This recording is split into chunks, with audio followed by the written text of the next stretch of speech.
Does the Joker actually belong in Arkham Asylum, or should he be in Blackgate Prison? In the Batman universe, Arkham Asylum is the psychiatric hospital where the criminally insane of Gotham are held. It holds supervillains like Two-Face, the Riddler, Poison Ivy, and, of course, the Joker. But what does it actually mean to be criminally insane? And would the Joker qualify if he were tried in a US court? Well, the answer to this question is more complicated than you might think. Complicated enough to require a 4-part video. So let's dive in. Okay, so before we can talk about the Joker, we're going to have to talk about crimes and what you have to have done to have committed a crime. Now, crimes are complicated and each one has its own requirements, but at the core of every crime are two basic elements. These elements are referred to by their Latin names and are called the actus reus and the mens rea.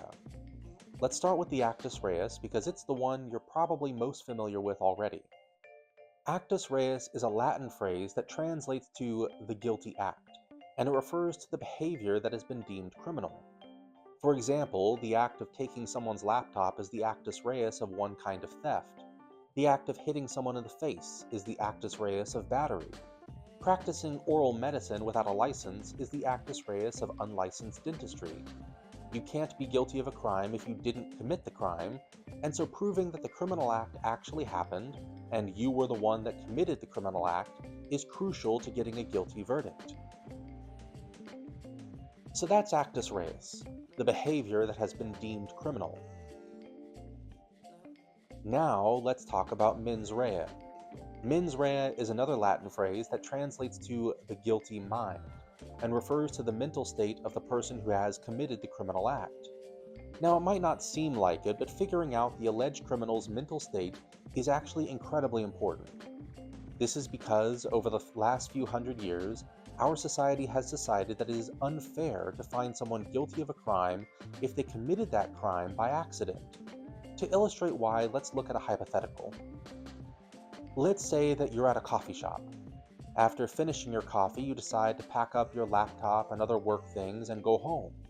However, as you're packing up, you accidentally take the phone of the person sitting next to you. You didn't do it on purpose, but the person next to you had the exact same phone as you with a very similar looking case, and in your hurry to pack up, you took it thinking that it was yours. Well, if all we're considering is the actus reus, you just committed a crime. Depending on what state you're in and the value of the phone you took, your crime could be classified as a first-degree misdemeanor, punishable by a $10,000 fine and up to 5 years in jail. Is that fair, though? Do you deserve to go to jail for 5 years because you took someone's phone by accident? Well, our society has decided no. Even though you committed a criminal act, because you didn't have the required mental state, the required intent, we're not going to punish you, at least not criminally. What your mental state was when you committed a crime is an important part of deciding if you deserve to be punished and how severely, and that's mens rea in a nutshell. Now, you might intuitively think that the actus reus element is the more important of the two. Movies and TV shows, after all, love to portray courtroom drama as two lawyers arguing about whether or not the evidence proves that someone committed a crime. But in real life, it's much more common for the argument to revolve around the mens rea, whether or not the alleged criminal intended to commit the crime. For example, during the Enron case, when Enron executives were accused of misleading investors, causing them to lose tens of billions of dollars, no one was seriously arguing that the fraud did not happen. Rather, the Enron executives argued that they hadn't intended to commit the fraud, that they had genuinely believed in the company's potential for success, or else that they didn't know their subordinates were acting unlawfully. As another example, in the recent criminal case against Diddy, rather than try to argue that the abuse didn't happen, one of the arguments the defense tried to make was that due to alcohol, drugs, and other mental inhibitors, Diddy didn't know that any of it was happening. So, the key takeaways from Section 1 are this. All crimes boil down to two basic elements, the mens rea and the actus reus. The actus reus refers to the criminal act, and the mens rea refers to the mental state of the person who committed that act. In order to be found guilty of a crime, both elements need to be proven. You have to have committed a crime, and you have to have intended to commit that crime. Okay, so now that we understand what mens rea is, let's ask a follow-up question. What if you're suffering from a severe mental health problem? If mens rea is required to find someone guilty, if you need to intend to commit a crime in order to be convicted, what if you're so mentally unwell that you are incapable of understanding that your actions are criminal? Well, to see this in action, let's go back in time to England, 1843. Living at this time was a man named Daniel Macnaghten. Macnaghten was suffering from insane delusions and believed that he was being personally persecuted by the Tories, the political party that controlled Parliament at the time. In order to end the persecution that he believed he was experiencing, Macnaghten decided to kill the Prime Minister. So, in the afternoon of January 20th, 1843, Macnaghten went to Whitehall in London, where he saw a man coming out of 10 Downing Street. Now, it turned out that the man was not the Prime Minister, but rather the Prime Minister's secretary, Edward Drummond. But Macnaghten didn't realize this, and so he went up behind Drummond and shot him from point-blank range in the back of the head. At trial, lots of testimony and other evidence regarding Macnaghten's mental state was put forward. This evidence showed that Macnaghten was suffering from insane delusions, and that, because of these delusions, he thought that what he was doing was a reasonable thing to do. Macnaghten's attorneys then went on to make one of the first high-profile arguments that someone wasn't guilty of a crime due to insanity, and this argument was successful. The insanity defense might seem like a crazy loophole, but really it's just an unavoidable consequence of the mens rea concept discussed earlier. If we don't want people going to jail for a crime they committed by accident, then we have to include intent as an element of the crime. But if you require intent as an element, people who are so mentally unwell that they can't intend to commit a crime also can't be found guilty. Of course, there needs to be a line, some sort of test that determines who qualifies for the insanity exception. And there is. The rules that were originally developed during Macnaghten's case are still in effect in many US states today, and even those states that don't use these rules use guides that are descended from them. These rules state that to be deemed criminally insane and therefore incapable of intending to commit a crime, at the time you committed the crime, you must have been so mentally ill or have been under such a strong defect of reason that you either did not know what you were doing or did not realize that what you were doing was wrong. To be clear, this is different from not knowing that something is illegal. To be deemed criminally insane, a defendant has to have had a complete break from reality so severe that they view their criminal act as a reasonable thing to do. So now let's go ahead and sum up everything we've learned in the first two sections. First, all crimes boil down to two basic elements: the actus reus, criminal act, and the mens rea, the guilty mind. Without both the criminal act and the necessary criminal intent, you cannot be found guilty. Second, a necessary consequence of this system is that people who are severely mentally unwell cannot be convicted of crimes because the mens rea element cannot be satisfied. They cannot have intended to commit a crime because they are incapable of understanding that it is wrong.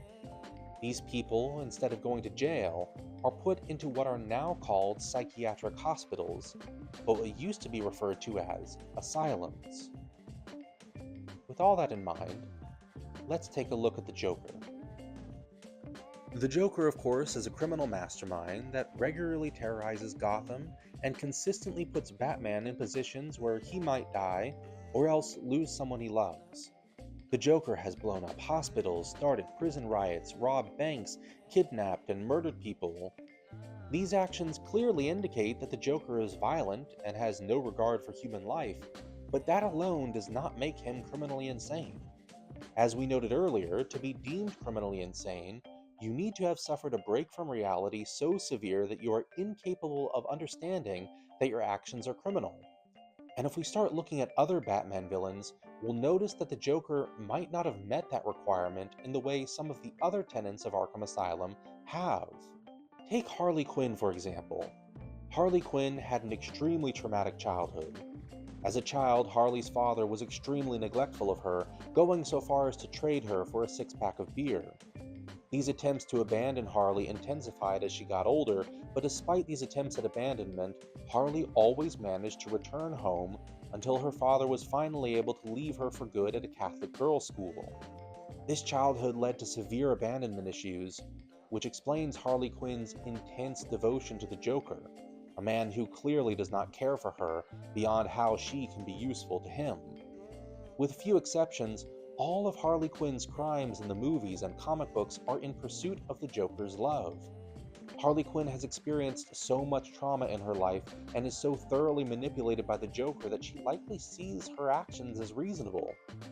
This would provide a sound basis for arguing that Harley Quinn has experienced the kind of break from reality that would be required for a finding of criminal insanity. As another example, let's look at Two-Face, also known as Harvey Dent. Two-Face's whole thing is that he makes decisions by flipping a coin. If you're staring down the barrel of Two-Face's gun, before he pulls the trigger, he's going to flip a coin and let fate decide if you live or die. In a recent video that I'll link in the description, psychiatrist Dr. Eric Bender suggested that this compulsive behavior shows a severe mental health disorder, and that flipping a coin is Dent's way of relieving extreme anxiety. Harvey Dent has suffered so much trauma that he has become unable to make decisions for himself and feels that he has to let fate decide instead. Like Harley Quinn, because of his trauma-informed compulsion, Dent likely sees his actions as reasonable. He's just following the will of fate after all. This extreme compulsion would suggest that Dent too has suffered the kind of break from reality that we're looking for when determining if someone is criminally insane. The Joker doesn't look like this though. The Joker is clearly a psychopath, but as explained by Dr. Bender in that same video, psychopathy isn't a psychiatric illness, but is rather a social disorder. The Joker's motivations for killing people and causing chaos in Gotham change depending on the story, but it's clear that he's not motivated by an insane sense of justice, or a compulsion, or a delusion. Instead, the motivation is always because he just thinks chaos is funny. This isn't really a break from reality so much as it's an indifference to the suffering of others. Further, when going out in public, the Joker always puts on makeup to conceal his face and wears clothes without any labels. These steps that the Joker is taking to avoid being caught suggest that he understands that if he is caught, he'll go to jail. In short, the Joker knows what he's doing and hasn't had the kind of break from reality that we're talking about when we look for criminal insanity. The Joker's behavior suggests instead that he understands that his actions are unacceptable to society, but he just doesn't care. For that reason, a case against the Joker would be able to satisfy the mens rea element of his various crimes, meaning that he really should be in Blackgate Prison, rather than Arkham Asylum. Okay, I'm gonna be totally honest with you, this video isn't really about the Joker. I think it's fun to argue about comic book villains, and if you disagree with my assessment of the Joker, you should let me know about it in the comments. But in the grand scheme of things, the question I started this video with doesn't matter. Really what I wanted to talk about was mens rea, and the rest of it was a trick to make that concept more interesting.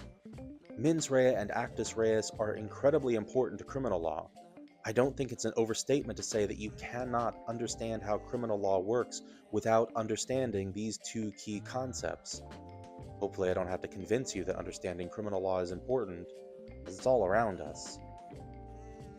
I might make a follow-up video at some point going into more detail about the different levels of mens rea. For example, some crimes require you to have committed them intentionally, others only require that you committed them recklessly, and there's even others. But for right now, my hope is that you walk away from this video with a deeper understanding of criminal law and the ways someone might defend themselves in a criminal setting. Thank you very much for watching. If you learned something and enjoy this kind of video, please consider subscribing. I do my best to post videos like this once a week, and subscribing is the best way to keep up with this project. Either way though, thank you very much again, and I'll see you next week.